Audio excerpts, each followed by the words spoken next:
Most people don't realize that what they're doing to try to fix their relationship actually makes things worse. We tend to want to be right. We try to control. We say anything that's on our mind, whatever feeling we have. We shut down thinking that we're protecting the relationship from what we wanted to say but didn't say. But instead of bringing us closer, it pushes us farther apart. It creates disconnection and across time resentment. So today I want to share 5 of the biggest marriage habits that are keeping you miserable, why they're so harmful, and then most importantly, what to do instead.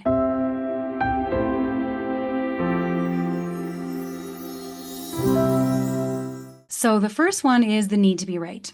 When you focus on proving your perspective is the correct one, you're going to be doing that at the expense of a sense of connection and your partner's experience. And this is super common. We get attached to our point of view and we get into this sort of me versus you mentality, and we spend a lot of time trying to convince the other person, and we might not even be consciously aware of the fact that we are trying to win. And what this does is it turns discussions into debate where one person is trying to beat the other person. It creates defensiveness, right? If you're feeling like your partner's just trying to get you to see it their way and that's all they're interested in, and they're not interested in what you're thinking or feeling, that's going to create resentment and defensiveness. And I think in the end, nobody feels heard. Whichever side of that equation you're on, nobody ends up feeling heard. So what's better to do instead is, instead of trying to win the argument or get your point across and be very aware of like when that's actually happening, you want to shift the goal to understanding. Seek first to understand. That's what Stephen Covey talks about in his book, The 7 Habits of Highly Effective People. That's a tenet that is a game changer, right? In corporate America, this was a big thing. Instead of coming in here with all my big ideas, how can I first listen to my team and find out what they're thinking and feeling beforehand? Because by the time you've done that, they're going to be more able to hear what you have to say because you've already sought to understand their point of view. You also really want to prioritize connection over correctness. So ask yourself the question, is what I'm about to say going to create connection? Is it going to create greater understanding of me or of them? Or is it going to create more of a power struggle? There is no objective truth in relationships. I know a lot of people take issue with this statement, but in a relationship, in an intimate relationship, what something looks like is going to depend on where you're standing. And 2 people can be right at the same time. If you look at it from their point of view, you can see, oh yeah, from where you're standing, that does make sense. And so what you really want to do is look for the opportunity to share your subjective truth with each other and have that be the purpose of the conversation, rather than trying to arrive at an objective truth that you can both agree on. That will waste a lot of time. The second losing strategy is controlling behavior. So this is where one partner is attempting to either force or manipulate the other person into behaving a certain way to meet their needs, to get what they want, whatever their agenda is, right? And most of the time we do this through criticism, through pressure, through guilt tripping, or even threats, right? It can be very direct control or it can be covert control. So in more covert controlling situations, this can even be caretaking and then having unspoken expectations, right? Like they owe you now. You give them what you want to have. And so now they will do the same for you. And if they don't, there's going to be a problem. So the negative impact of that, of course, is it creates rebellion. Nobody wants to be controlled. Nobody wants to feel like they're on the receiving end of being controlled. Even if you might agree with what they're saying, if you feel like they're controlling you, you're going to resist it, even if the content of what they're saying might be something that you could resonate with. And the other thing it does is it erodes trust, it creates resentment, and it shifts the dynamic from a partnership into a power struggle where your intention now is not to work as a team, it's to have autonomy. If all your energy is spent on trying to resist the control of the other person in whatever form that takes, you're wasting all your energy just trying to establish autonomy, which is a certain stage of development and individuation. It's not the most evolved position in a collaborative partnership.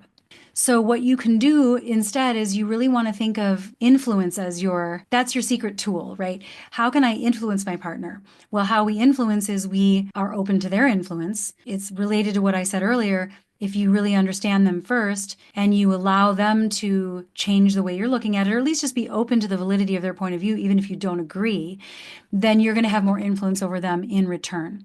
Instead of demanding or pushing, you can express your needs very vulnerably. That's another way of influencing, just saying, this is what would really mean a lot to me. So instead of saying, you need to do this, this is what you need to do, this needs to happen. That's just not true. Nobody needs to do what I tell them to do, right? Everybody can make up their own mind of what they're going to do. So true intimacy always comes from choice and not from coercion. And it's going to mean so much more. If somebody gives you something because you're controlling them, it doesn't mean as much as if you put it out there and say, this would mean so much to me.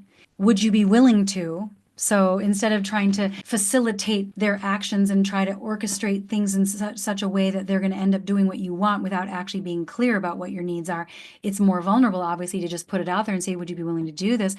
Then when they do give that to you, it means more because they did it out of their own free will, right? It just has a different feeling and it brings you closer. It's coming from a place of love, not fear. Like, if I don't, there will be a problem, but rather if I do, that's going to mean a lot to them, and that will make us feel close. That's going to put money in the bank of our emotional joint bank account.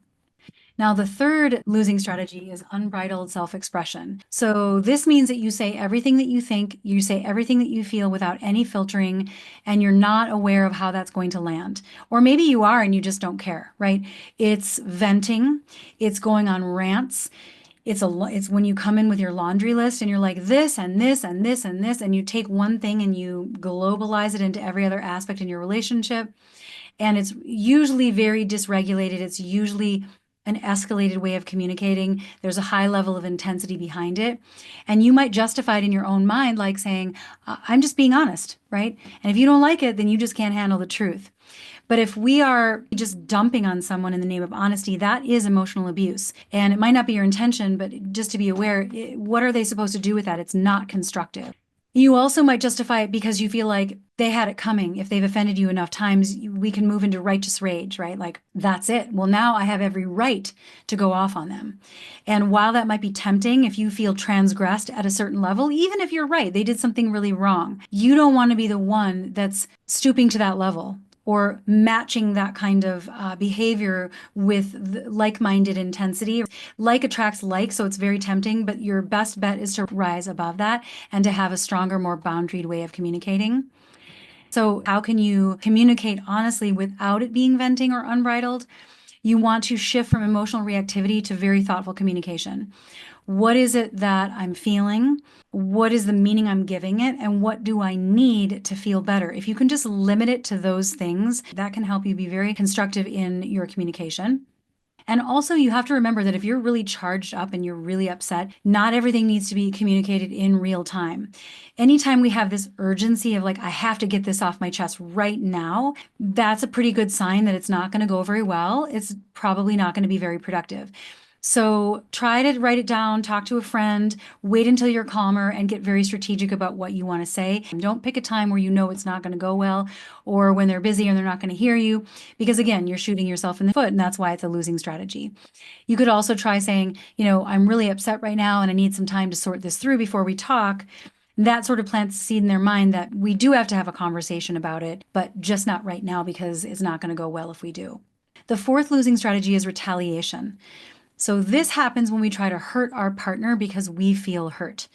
This is super common and it happens in all kinds of ways. It can be passive aggressive, where we're acting out that we're mad at them and they're like, what's wrong? Nothing's wrong, right? But they know it, and you've removed connection, you've removed warmth, you've removed eye contact. And you're punishing them by letting them know that you're angry without being honest and direct with them. It can also be sarcasm. It can be getting digs in on them. Coldness, which I already sort of talked about. It can be outright hostility, and it can just be also ranting and raving, sort of like unbridled expression. Or you could just do something that you know is going to hurt them. So I'll show you. Right? You did this to me. So instead of communicating about it in a healthy way, I'm going to make you feel what it was that I felt so that you get it. That never works, right? That just creates a cycle of pain. That breaks down trust. It ruins emotional safety. It just causes more hurt. So now you have more to repair. If you are really thinking about this as a long game and you really do want to feel better and get the healing that you need, it's going to serve your purpose and it's going to serve your cause way better if you resist that temptation to act out any kind of retaliation.